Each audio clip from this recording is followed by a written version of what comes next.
Day 2 of the Hitbox Stormgrounds Invitational.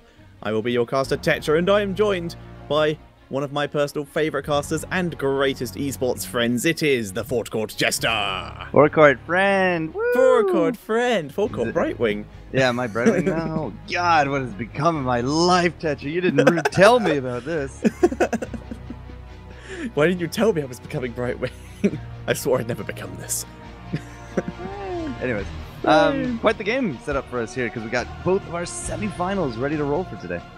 Yes, we do indeed. The two semi-finals today will be the first match we are currently watching the draft of, which will be Team Liquid versus Team Alternate Fancy, and the other semi-final, which will be happening later today, will be Team Rocket versus Natus Vincere, aka the Navi. But a little bit of a recap, guys. Best of threes today because both of these teams looking for the lion's share of that $1,500 tomorrow.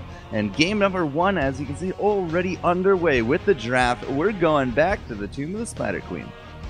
Yep, and exactly how we started off yesterday, I believe. We started with Team Liquid on 2. Yesterday, yeah. Very much so. Not as much as we saw Cursed, but still saw it a little bit now and again. And Team Liquid starting off with the exact same ban strategy as they did last time, banning out the Malfurion. Alternate Fancy responding with the Zeratul ban. Well, as a second ban, a lot of these teams really just do not want to deal with Zeratul because they don't get the first pick. And, well, lo and behold, Jaina makes it right through and is going to be the big first pick here from Liquid. So, yes, as you're saying, Malfurion as the first ban yet again. So, Tomb of the Spider Queen, Malfurion out. We're likely to see a prioritized support from Team Alternate Fancy right here. Otherwise, they do run the risk of kind of getting knocked out by Liquid. Yep, Liquid very much been known to do that, where they will really limit the support options. Last time they went with an Uther, I believe, as their main support when they did this. But, oh no, sorry, it was their opponents picked Uther, and Liquid just went with Rhaegar, and they were quite fine with it. And they did obviously win the game because they are here now. Fancy picking up the Zagara, really nice on this map because creep equals vision equals really nice at the turn-in. It's vision. It's also just the information control with the creep, which is the same thing. It's also the fight control with that Maw. So if this is going to be leading into like a Team Liquid melee engage or some kind of big Azmodan comp, a big thing to do is use the Zagara and the Maw for the counter engage. Use that to kind of control the battlefield. You can kind of do the same thing with Nazeebo to a degree, but Zagara as a first pick, this is not the first time we've kind of seen her in these early pick phases. Very much so, and there it is again, seeing the Uther priority pick from a team playing against Liquid after Liquid already banned the Malfurion, and once again, Liquid respond with the Rhaegar. We're very comfortable with this last time. Have to see if it works for them again, and they also get their first dibs on Warrior, and it's going to be in the form of Johanna. So this is either going to make one of these teams ban out the Azmodan, or Team Alternate Fancy is going to have to try to run it without. So either way, Team Liquid has put themselves in a fantastic position because they threatened with the they threatened with the Malfurion ban, and now with that Johanna, they're also threatening Azmodan. It's really keeping Alternate Fancy a bit more in the reaction rather than the dictating of the pace when it comes to this draft. So Alternate Fancy so far, I mean, they got the Zagara, they got the Uther. I'm hoping they're okay with that, but it's all been controlling so far by Liquid. Yep, well, nice choice here, banning out the Tazadar by Alternate Fancy, denying Liquid the same kind of vision control that they're getting from Zagara, and denying Liquid that easy way to clear up the creep that Zagara does offer too. Liquid now have their choice on bans as well. There is the option for Alternate Fancy to move into a melee assassin, as they do already have that Uther. I'm curious, I mean, we saw a lot of Mirrodin bans yesterday, a lot of prioritization for that as a warrior. But it's actually going to be a Kael'thas ban coming out from think of that. Liquid. Well, if it wasn't going to be the Johanna and the second round picks there for Liquid, I was kind of curious to see if they would put double mages together. But, you know, it's a strong combo. The big problem is it is susceptible to the melee engages. So they did actually end up going with the Johanna instead, and now Kael'thas is out. So in terms of damage, like Sylvanas is still on the table, hasn't really been a big priority pick in the games yesterday. With a Zagara already there, this is, you know, kind of coming down to the bare bones. Vala and Falstad are kind of the only other ranges left here to think about. Very true. Falstad did get a lot of playtime yesterday, seems to do very well. There is the Muradin for Team Alternate Fancy, who was very popular throughout all of yesterday as well, sometimes even getting prioritized over Johanna in quite a few games, especially when against potential melee assassins. They do still have room for quite a few extra damage dealers or the double warrior comps that we saw so often. I'm a little curious because the Tassadar ban from Alternate Fantasy almost seems like they shot themselves in the foot. Because if this is going to be an Azmodan from Team Liquid, there's no way it would have been a Tassadar last. Like, Azmodan and Jaina, I don't think would have been enough to kind of deter against a Falstad, against an Uther, against a Mirrodin, right? So I'm not entirely too sure if it was just kind of a panic ban from Team Alternate Fantasy or Team Liquid had something up their sleeve I'm not aware of. But there's the Sylvanas. We will see her this round in the Tomb of the Spider Queen. Yeah, but last time yesterday we actually saw her not getting as much play as we thought she would. Sort of just snuck through either all the way to the end or just not picked at all in most of the drafts. But Sylvanas a very solid pick, yeah, like you said, especially on this map. Can be incredibly aggressive on such a small map. It's very easy to see where your opponents are at all times. And her defensive capabilities, especially against wave after wave of spiders and web weavers and bosses and mercenaries. I mean, the Black Arrows just do a phenomenal amount of work defensively as well as offensively. So, Liquid, yeah. They got the Jaina, the Johanna. They got to be thinking, all right, Azmodan could be a thing here. They already got the support. They got the warrior. We have been seeing a lot of double warrior comps overall. Ooh, so there is back and Nazi forth. Bow. Will they go run double specialist? I don't think well, they have. Well, this is the double summoner comp that we did see yesterday. So Water Elemental and Gargantuan, yeah. Yep. So there's the potential for another warrior here. They could, like you said, potentially be running the still room for the Azmodan, but it puts them very mage heavy. They don't really have much auto. They're just purely relying on Johanna for zone, if that does happen. So interested to see what they go with. They do actually have potential for a melee here with the Rhaegar. Well. Melee, I don't think will fit with only the Rhaegar. Kind of depends. It's against Mirrodin too. No, so it's not going to be that melee. There after a Nazeebo pick though, it would be very strange, I think, to run the Azmodan and Nazeebo together. That's the triple summoner comp technically, if you count the monstrosity. Well, it's a summon. So with those summons, a lot of the team fights yesterday when we saw this was 7-on-5 because of Water Elemental and Gargantuan, but Abathur doesn't actually have a physical body in a lot of these fights, so it's still, at most, it's going to be 7-on-5. But yeah, you're right. There's 3 extra bodies in there that don't really get you a ton of value if you kill them, right? Like, it doesn't give you a ton of experience. Yeah, or, none of them give you XP except for the monstrosity. Well, clone, monstrosity, something, yeah. You're right. The hat is going to be big here. Johanna and a hat is absolutely fearsome. Oh god, Fancy at this point feels like a Vala should be coming out of here with a multi-shot build. They're going to need that kind of control, especially with that Frost Shot past 13. Yeah, Frost Shot, one of the actual only decent counters to a Water Elemental, because it's constantly slowing your team, slow it down as well, and you may actually be able to out-kite it before it just chases you down and gives Team Liquid the chance to chase you down themselves. But they're going for the Tyrande. I don't know how I feel about Fancy right now. I quite like the Tyrande, but it's usually Tyrande works well with a sort of bursty comp, where it's like vulnerable and then instant dead. This is more of a sustained damage comp with Zagara and Sylvanas. So putting the vulnerables down is a bit interesting, but I guess it does give forward the secondary heals, and the Starfall can really control a fight, and will just constantly be bursting down those summons. So with the double summon, with the clone or the monstrosity, whichever it's going to be, I don't really think you can get a lot of value out of monstrosity on a very small map like this, because it's just too easy to rotate and take it out. So I highly suspect we're going to see a clone from the Abathur battle build on top of that build for Johanna as well. I mean, that will control a lot of that front line, get a lot of extra value from the spike burst, from the needle spines, but Team Alternate Fantasy, they have a heck of a stun comp. I mean, between Tyrande, between Mirrodin, and between Uther, I suspect they're going to try to leverage early game roaming into a snowball situation. Mirrodin Tyrande roam does sound very viable there, can get some very decent worth out of that. And there is we do need the second observer into this lobby, by the way, so hopefully that can jump in. Players are currently selecting their heroes. There's also the potential on the side of Liquid for the clone on Jaina, as the fact that the Frostbitten trait does work if it's applied by the Abathur clone, so it can just get the constant bonus damage out of that on pretty much everyone. Well, I mean, so didn't expect the Nazebo, didn't expect the Toronto there at the end of it all, but I mean, these are two of the top teams here in Europe. They bounce off each other quite a bit. Team Alternate Fantasy, Team Liquid. Team Liquid is, I think, what, number one seed in, if I had to look at the power rankings in this entire tournament, right? Yep, they have been number one for quite a bit now, and they also are currently undefeated offline in terms of tournament wise. That's quite the title to bear. Even Team Liquid isn't. Sorry, even Tempo Storm isn't undefeated. I think offline at this point. They've won. I think overall, last DreamHack at least, they lost one map, and that was to Team Fnatic, and that was it. And Fnatic didn't make it out of quarterfinals yesterday. Yeah, exactly. They tried that Sonya build at the end of the quarters, and it just didn't get them anywhere.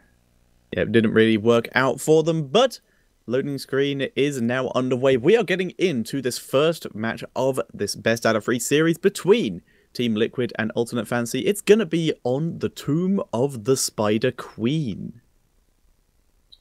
So it's a small map, 3 lanes. Get the you farm out the spiders, you get the spider butts, and then you dunk down those spider butts for big spiders to push down your lanes. So in terms of an objective, there's not a lot of poke and soak that you can do. I mean, there's no temples, there's no shrines, there's no curses, there's nowhere to gather. It's all about the team fights. And a lot of the meta has actually evolved to the point where we don't see a ton of kills here early. So I'm curious to see what Liquid and Fancy are going to show us with their comp. It's going to be very interesting indeed, but for now, let us introduce the team spawning on the left-hand side. It is the blue team of Team Liquid, and pretty much all grouped up in the mid lane for starters. On the Abathur, it is Vortex. Playing the Rhaegar, it is going to be Gran Paqueta. The Jada is being played by Falcon. The Johanna being played by Lucifron, and finally the Nazibo being played by Blackscorp, and that is an aggressive tunnel coming out of Vortex there in the bot lane. And on the right hand side, it is the red team of Team Alternate Fancy, and playing the Sylvanas, currently hiding up at that top turning point, it is Darkmock. Playing the Uther, it is Krolu. Playing the Tyrande, it is Deviz. Playing the Muradin, it is going to be Blumbly. And playing the Zagara, it is Crosby. So, just like what we've been seeing a lot yesterday as well in Team of the Spider Queen, a lot of the teams here, they're going to go right quickly, there into Abathur, wow! Sorry, not Abathur, Nazibo getting stunned up, vulnerable, and just burst down. Didn't stand a chance there, and there's a pause. And that's exactly why you put everyone in the mid, because if you have that 5-man pressure, especially 5-on-4, because the Abathur nowhere near that mid, it's going to be a good opportunity to not only look for a first blood, but then you can also react and spread to a different lane in terms of what is your opponent doing? Are they pushing down somewhere? Are they spreading out? Who's missing off the map? Who could possibly be caught? So putting 5 mid and getting a kill like that, especially against somebody without that big mobility like the Nazebo, it does pay off a little bit in terms of just the aggression. It won't get you a lot in the very beginning in terms of experience or positioning, but it's all about the mind games. You know, people that get first blood typically feel better in the first early bits of the game, and the team that obviously suffers it is going to just have to rally around it and get past it. Very true indeed. So, pause has now completed, both teams getting back into it.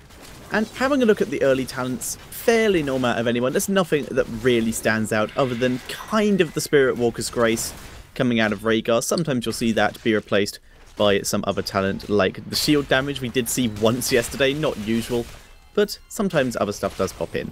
What's the Sylvanas level one? Is that Withering Wind or Barbed Shot? That is Barbed Shot. Those two are sort of synonymous. Either one can be taken at any point. And you can see Darkmock into the bottom. I mean, already half health on that top tower. It's going to force a rotation from Liquid. But, you know, in terms of everything, it does look like the ping pong strategy from Dragonshire is kind of invaded here. Yeah, this is a map that it works very effectively on due to the amount of nice passive there. Nice trait use, sorry, there by the Johanna. Lucifron able to block that stun out from Tyrande. And it's continuing to join with his team to just bounce up and down. In the bot lane, Blackscorp taking a lot of damage on that Nazibo, just due to the Hunter Killers coming out of Crosby. Got some nice zombie wall there, but Crosby able to get out using his Banelings. Yeah, Zagara as a duelist, it's very hard to win against Zagara as a duelist. Like, even with Black Scorp on that Naziva, like he has regeneration for everything that dies around him. Even then, he's having a hard time dealing with it. Yeah, this is very true. Going to be quite difficult. Krolu taking a bit of harassment here, but doesn't look like anyone's in immediate danger. Nice Blizzard, but only gets the first wave, so not able to do maximum damage there. Level 4s hit by pretty much everyone simultaneously, and we have standard stuff, the Adrenal Overload, the Spider Cluster. Luciferon almost being caught out there, but still fine. Amplified Healing actually coming in from Johanna here. It's a bit of a stylistic choice. Laws of Hope or Amplified are by far the big two for the heals. And Amplified at this point, I think, will do just a tad better, because it's very likely going to be the triple chain heal spec from Rhaegar. Yep, I would agree, and combine that with the Soma transference coming out from Abathur later on, really going to give your Johanna a lot of extra sustain. I am noticing Sylvanas with the Envenom still picking it up there at level 4, but it's the double protective shields with the Tyrande and that Uther that got me kind of curious here. Yeah, that is quite interesting. I'm wondering who that's going to go down, and I guess just onto either Zagara or Sylvanas, just so that they have a bit more sustain in those fights. As Sylvanas now, without the extra range, is going to have to get in quite a little bit closer in order to do any damage in those team fights. Yep, just a little bit, but that's again why they have double protective. They have double shields now as well. So I mean, that's the basis: shields and heals, shields and heals. Uther likely to get cleanse after this, and then into the divine. So there's quite a few defensive options here for alternate fancy. But the big question to me is their damage output really needs to try to match up against Liquid if they want to have a good shot at this game. Very true indeed. Right now, both teams sticking on even levels for the moment, but alternate a little bit ahead in terms of XP due to the fact that Sylvanas is clearing those waves so much quicker. But Liquid don't appear to be missing out on too much XP. They're keeping up well enough. Is Rhaegar with the Feral Heart, or is that Shadow Wolf? That is Feral Heart. Okay, so no Shadow Wolves here today. There is a little bit of a theory about Shadow Wolf and the lack of targeting available against Rhaegar because he can spam it out every 4 seconds. Mirrodin did just get picked off there. Not entirely sure where that happened. I completely missed it. Looks like level top. 7s have now been hit. Yep, I would have to guess. So level 7s have been hit by both teams. And fairly normal stuff. Both supports picking up the cleanse. We have the Unstable Poison by Sylvanas, which is incredible on this map, seeing as you can explode minions underneath a Web Weaver and kill it off. Kill it off a little bit quicker. And we have the Gibbon coming out of the Nazi bow, fairly standard there. Oh, what are you giggling?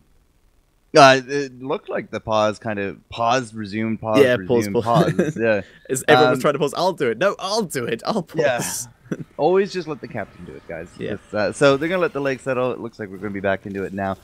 So the level 7's not terribly out of the box, but it is a creep build from Zagara at level 7. And despite the fact that Mirrodin went down, we actually do have the red web weavers now pushing. So you're gonna look for some big aggression. Oh, Abathur! He does get picked off, gets visioned by Tyrande, gets stunned, and just gets wiped out there by Zagara from over the wall. And like I said, Zagara with the creep, and we do actually have Abathur trying to counter that a bit with the Vile Nest. Just trying to, he gets a little bit of vision with that, and just deny the movement that is helped gain from the creep, just by, well, you walk over it, instant slow. I wonder if this will be a backdoor build. Oh, Jada taking a lot of damage here. The combination of the vulnerable / stun from Tyrande and the hunter killer from Zagara is just so much damage.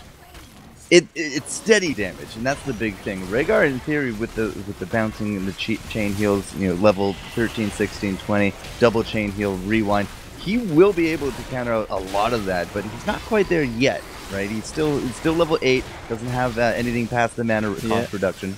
So in terms of defense, turn around. No, doesn't look like anyone is going down, and Uther accidentally using his stun on a wall there. Oh, there we go. Down goes Sylvanas on the retreat. Mirrodin makes his jump, and he will be able to get away. Well, yeah, stunning a wall is probably not going to be very useful for your team. Yeah, this is true. It doesn't have much movement to begin with. Yeah, not at all. Something to note though is for anybody that absolutely he's dead. He's super dead. Oh no, I'm with the shield. Nope, not enough. Yeah, so Nazeebo not exactly mobile. Level 13 needs that sprint, but if you are a big Nazeebo player, the spider builds, and that's something you're going to be looking at there. At level 4, level 16. So it seems to be predominant here. Oh, poor Lucifron. Yeah, just getting picked off in the retreat there. Didn't stand much of a chance. We do have the piercing bolt coming out of the Muradin here, just for that extra CC, extra stun. They already have quite a bit. The other option would be battle momentum on that level. But the double stun is pretty awesome against this fairly stun-weak team in the form of Johanna and Nazeebo. In the form of Jaina and Nazeebo. Johanna is the one who can actually deal with it. So with that aggression, you know, we got a few takedowns right there. Alternate Fancy pushing out big. They get their level 10s first, and it is going to be the Starfall, the Divine Shield, and Maw. Everything is pretty much as expected right there. And with Liquid now going to get their ults, is it actually going to be that clone? It is, in fact, going to be the ultimate evolution. Rampakutta going in onto Sylvanas. Sylvanas' Haunting Wave is on a bit of a cooldown, taking a lot of damage. There's a Divine Shield, and that does let her Haunting Wave out of there. Krolu, though, may die for saving her there, and he does go down. Ufa getting picked off here. It is the double summon comp, and they are pushing this in. It is a Jaina clone as well, so we get the double Frostbitten abilities just for a huge amount of extra damage. So level 10s both sides, and the blue web weavers, you know, this is a big chance for Liquid to kind of get back that map control and take down a fort. Yeah, very much so. They're trying to go onto Sylvanas there, but she's able to Haunting Wave back out of that, so she doesn't take too much damage. Muradin using his Thunderclap here just for some area control. As he does with the Reverberation, he is going in very aggressively. Her Haunting Wave hits no one, and Johanna just shrugging off all these stuns. Rampakutta and Falcon going in here, but the Maw doesn't catch anyone, but it does zone them out quite a bit. Jaina taking a lot of damage. That central healing does go down, keeping her alive. Lucifron also taking a lot of damage. Rampakutta runs through the entire Starfall. Down goes Nazeebo, getting caught out of position here. Ufa goes down in exchange, though, and Jaina does get stunned, but will be able to back up. Yeah, taking out the Uther for the Nazeebo, at least Uther can still do stuff during that team fight. So, yeah, absolutely. Team Liquid is just going to have to be happy with that one. And now you see as well the transition, looking for the defense. I don't think that's going to save the bottom. There's just way too many. Bot Fort did go down. Mid Fort taken down about a quarter of its health. And Liquid looking a little aggressive on it, but not choosing to go very far into it. But they now have a good amount of map control to start turning in some of their gems. 9 kills in 9 minutes. This is actually one of the killiest game of Team of the Spider Queen that we've had in a while. True. One of the killiest games totally we've had over the last 2 days, actually. Totally a word. Yeah. I like it. I'm using it. Or court killiest. Very good indeed. The Spider's coming out now. Just going to be chasing Krolu back, just zoning him out a little. And he gets the slow from the Abathur Mine as well. Those are brutal. That is a 50% slow for 4 seconds if you walk over an Abathur Mine. Yeah, so we don't get to see a lot of Toxic Nest play. It is a good slow. It's also, you know, vision a little bit there to try to counter out the creep tumors, so information control on both sides. But in terms of that, like, is this still going to be the resumption of a battle build at 13? Yeah, alright, it will be the Soma Transference. I had a small inkling that it could actually be something of a global, but of course I don't think they have global on that talent tier. I think that's level 4 talent tier, isn't it? It is in fact a level 4 talent, and yeah, it is quite interesting that he is going for that. Level 7 is the talent on Abathur that can be varied the most, as it's usually the extra spike burst damage, but that can sometimes be subbed out for a mule. So in this case, just instead of going for the mule, instead of going for the defense, just going for the extra map control and the extra chase potential if you catch someone who walks over one of those mines. If you think about it, there's 3 characters from Alternate Fantasy that don't actually have any escape. So any slow is either going to force out a shield, a cleanse, or possibly you know, a team fight, because you can just kind of catch them from there. So I'm kind of curious to see exactly if that will lead us into any Lucifron taking a lot of damage, does not get stunned. He did have his trait up. Divine Shield is used on the Tyrande to keep her alive. Blizzard lands onto Dark Oak. He's taking a lot of damage. Zagara also taking a lot of silence. Lands onto the Jaina clone. Jaina clone is taken down, but that does keep the real Jaina alive. Nazeebo taking huge amounts of damage here. This Muradin just being a massive pain in the back here. Krolu catches an entire Blizzard. But once again, staying alive. Muradin has to jump, taking so much damage. But he is also able to escape. And no one died except for the Abathur clone there. But the fort does go down.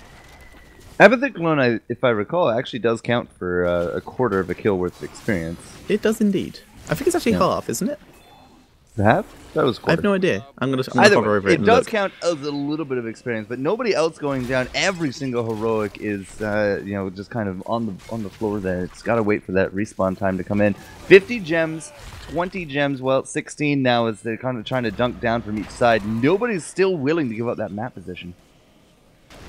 Yeah, this is true. Both teams just trying to gain control of the turn in areas. I do like the idea of the triple spell shield that we do see out of Alternate just for defense here, and Lutheran does actually get stunned for once and takes a lot of abilities to the face, but just tanks them all off with the help of Ampatha. Yep, shield, Soma transference, Iron Skin. There's a lot of ways for Lucifer just kind of shrug that off. The triple spell shield is because we basically have triple mages for Team Liquid. It's been double Jaina for the clone every single time, and then Nazeebo on top of that. So triple spell shield is going to be keeping these guys very healthy. The problem is, again, like the damage is the damage tiers, 13, 16, the big ones there, they're not getting picked. It's true, it's just making this game a bit more passive. It's probably due to the amount of kills we did have in the early game. Both teams actually go for a lot more defensive talents on both sides. And Liquid having to reposition here, they were looking for maybe a gank from below, but they found out Alternate are so far forward, they don't want to risk being separated out here. Now they're finally going in. Water Elemental comes down, Cleanse used by Sylvanas. And Jada actually saved from the silence there, but being pulled into Devouring Maw. She is now out and joining the rest of her team. Starfall does slow down Rhaegar, leaving the Johanna to go a bit aggressive on her own. Zagara taking a huge amount of damage, does get healed up by the Uther, keeping her alive. Lucifron going super aggressive though, not giving up on this Zagara, continuing to chase her down, but in the background people go down. Zagara gets taken down. Bloomby also being dropped low, he does go down.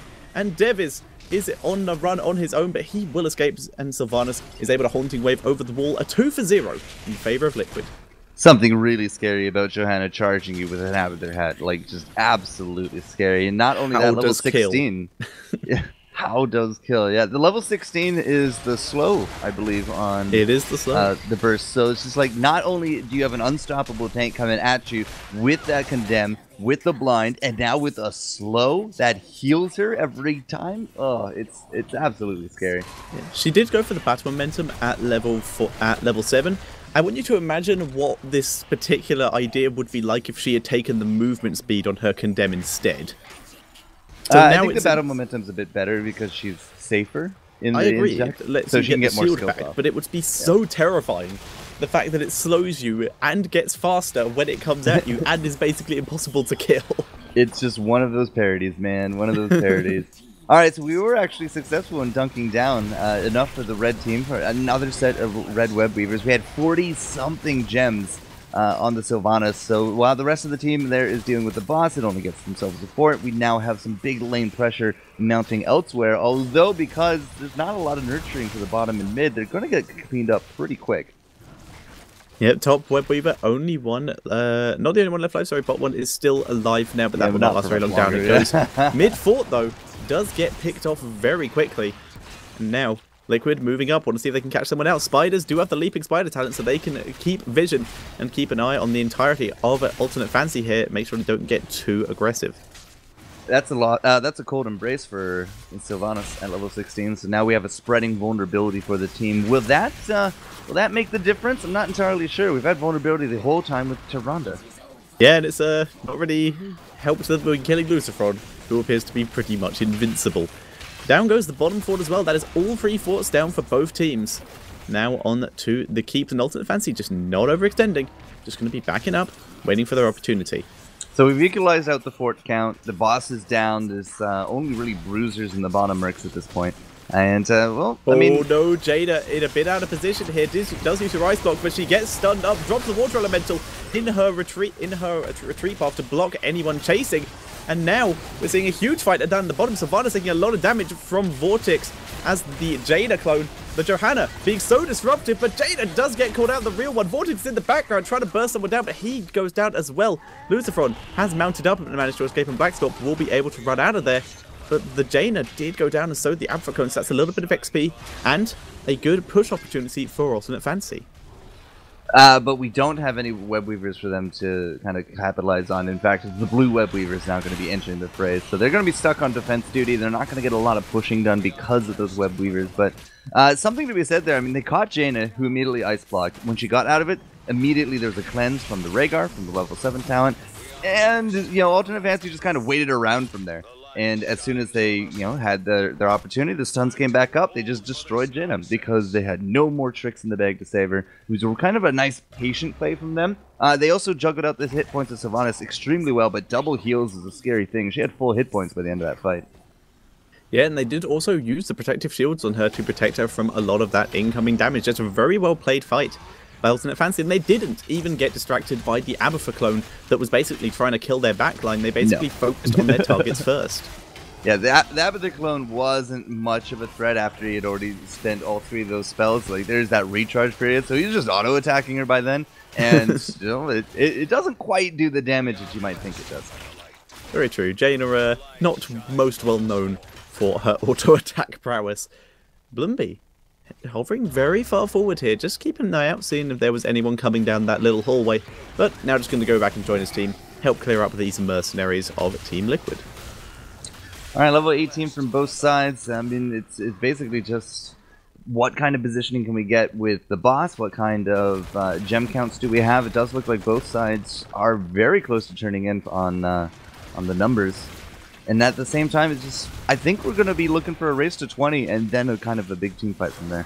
Quite possibly, well, they're looking for a team fight now by the looks of it. Both teams are about to be level 19, but Alternate are on that keep. They're 100% going to get it as well, but Liquid looking to maybe try and punish this, but Nazeebo is not here yet. More lands on 2 members. Lands on Jada and Jada clone. Nazeebo comes in to join, but both Jadas being burst out. Ice block used on the real Jada. Jada clone is about to get taken down. Ancestral healing does keep the real Jada alive. Blackscorp is also still alive thanks to that sprint. Sylvanas and Tyrande did both go down the background. Blackscorp is being chased down by a Mutalisk. Down goes Johanna in the background. Down goes the Nazeebo, and now it's Jada and Rhaegar versus Muradin.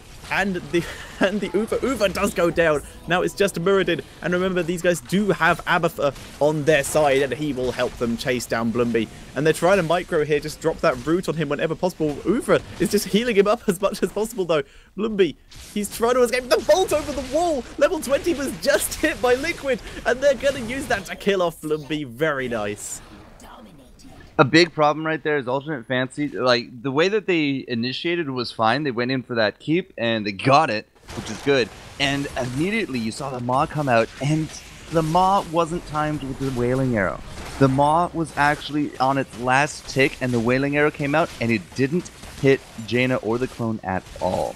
That was a big, massive problem, that fight. Yeah, I don't even think it hit Nazeebo, actually. It didn't hit anybody. Wow, yeah. That is less than ideal. But now, Liquid able to 3-man the boss if you include Abathur. 2.5. Al comes out, but it is far too late. Sylvanas and Tyrande just going to start working and killing off this boss. So, Alternate Fantasy, I mean, with that push, again, their positioning wasn't bad. They got the keep out of it. Sure, they lost the team fight. They lost this boss. Boss isn't going to take down the keep, though, by any means. So I still think getting that keep for the team wipe, it's not that bad a trade. The bigger problem is that we lost all the gems. We had about 40 or 50 something odd gems for Alternate Fantasy, and that team wipe kind of resets them there. Team Liquid now with the map positioning, they did lose out a good amount of gems themselves, but they are going to be able to, just kind of resume control of the map. And at this point, it's looking better for them for a turn-in. Yeah, but they do, like you said, have 37 gems available to turn in. That will get them just over halfway towards their next web weaver. And some of the good things we are seeing on the map. The last of Zagara's creep is either being cleared up or expiring, and it's going to take her a lot of effort to get back on the map and start getting that presence back. It's all about the map of presence on this this battleground, sir. So yeah, it's whoever does control that will pretty much be in control of the web weavers. They got a lot of mercenaries that they have free options to. Well, so we did talk about, level 20 did come in. What did we actually see? I see Hive Mind, Rewind, Double Bolt, and Indestructible there for Team Liquid. Yep, that is exactly right. And on the side of Alternate Fantasy, it is the Storm Shield from Tyrande, Redemption from the Uther, Bolt of the Storm from Sylvanas and Zagara, and the Hardened Shield from the Muradin. So we don't have Hardened Shield for Liquid. That is one of the things you can't really get for Johanna. But she does have, basically an entire second health bar with Shield. And with that Rhaegar, with the Ancestral, with the amount of amplified healing coming in and the various sources of healing, she should be quite the brick wall for Alternate Fancy to smash their face against. But the double bolts are big. The big thing to me is how will the double hive mind work? Well, it depends who it drops onto, because you don't have too much control over it unless your team is coordinating very well. They're obviously going to want one of them on Johanna. Yep. But I think it's more along the lines of basically whoever it's on is getting heals from Soma Transference as is. Well, because that's the thing. Like, there's only one real melee here for the lineup for Team Liquid. Other than that, it's Rhaegar, who shouldn't be on the front line. So if it's not going to be Lucifron, then we're going to have to be looking at Nazeebo and Jaina for the double hat carriers. And whoever does get hit, both targets, if I recall, are going to get the Soma Transference health bonus. Yeah, I believe so. This is very true. For now, though, Liquid actually on the back foot a bit because there are mercenaries for Alternate Fancy. Alternate Fancy, though, not looking to take the fight and push with these mercenaries. Instead, just going to clear the top lane, clear any waves they need to. They just don't want to fight Liquid at the moment. They have a bit of map control now. Sagara's got some creep down, they're turning gems in, they control the turn-in area, and that's all they really need. They can just wait this out for now. Yeah, 40 gems each. We're very close from both sides actually for another set of turn-ins for those web weavers. And 22 minutes in with one keep down, it could be very bad for Team Liquid. But at the same time, I mean, just that one keep is really the only difference right now. Top doesn't have any of those towers for Alternate Fancy because of the repeated boss abuse. So, going back and forth, whoever does get this next turn-in will be commanding quite a bit of the flow of the next fight. Very true, and there's one quite important thing we should mention, and that is the keep for Liquid in the top lane has been gone for a very long time. There are actually catapults pushing in that lane right now. Abathur should be able to deal with them, though. Yeah, he's got his Locust going. Oh, is the Locust going to the mid lane, actually? Yeah, but he can put down the Locust net. He can put down the Toxic Nests. He can put down. He can symbiote the core. Yeah. Well, no, he won't reach with the core anymore because he just turned in 12 coins. He can symbiote a creep wave. Yeah, he can do it that way, yeah. But he just turned in 12 gems. Is now making his way back to the base. Catapults are now on the core, but Abathur is back home and he is clearing that up, so they don't take anything below shield damage, so they're all good. Yeah, it's just a pain in the notification at this point. It's not a serious threat. But with that 12 turn-in from Abathur, that's kind of the big kick that Alternate Fancy wasn't expecting. And now with the blue web weavers coming out, the top one's not going to get a lot of value out of it, but this mid should start pounding on this gate. The top will start pushing up by itself. It really comes down to Liquid. Alternate setting up for a good side on engage here. Looks like they're going to abandon it, though.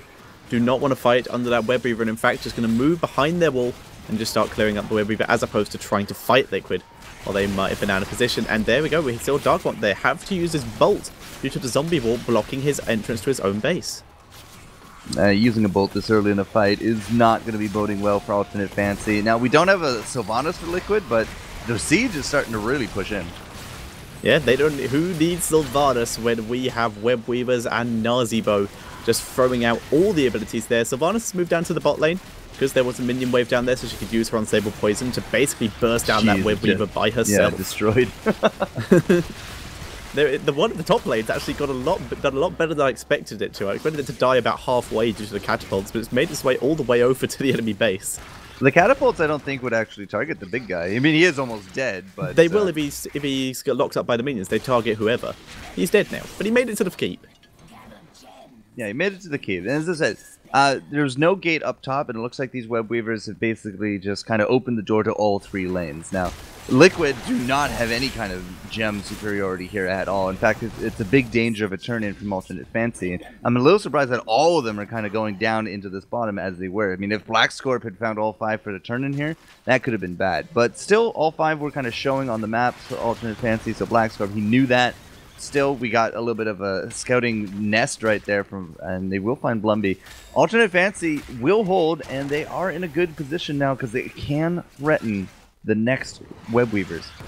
Very true, and I would like to point out just how incredibly annoying Black Scorp's build is here for preventing turn-ins. The extra spiders, 3 extra spiders, and the leaping spiders, they're just bouncing back and forth. Oh, yeah. A boss call when everybody is showing. But it's a bit late. It's a bit late for Muradin to try and do anything about it. He is going to jump in and try to test this. He avatars onto the boss point. He's the only one here. But wow, Wailing Arrow lands on 3 members. Zagara has to bolt away as she was inside a blizzard there, but she's coming in from the side. Muradin still holding this point. Falcon having to ice block in the back. They are still in the circle. Down goes Tyrande though. Down goes Krolu. Down goes Rhaegar as well. They're trying to keep this alive. Blackscorp throwing out the spike. The Frogs does take down Zagara. And it looks like Liquid may hold this. Falcon is so low in the back. He gets picked off by Blumby. They need to fight.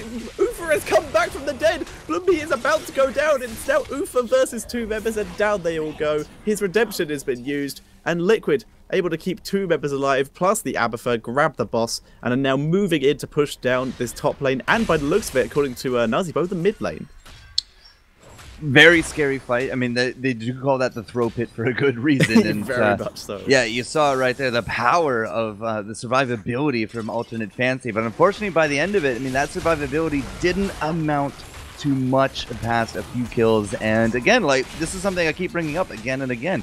The amount of damage available to the team of Alternate Fantasy is just not there.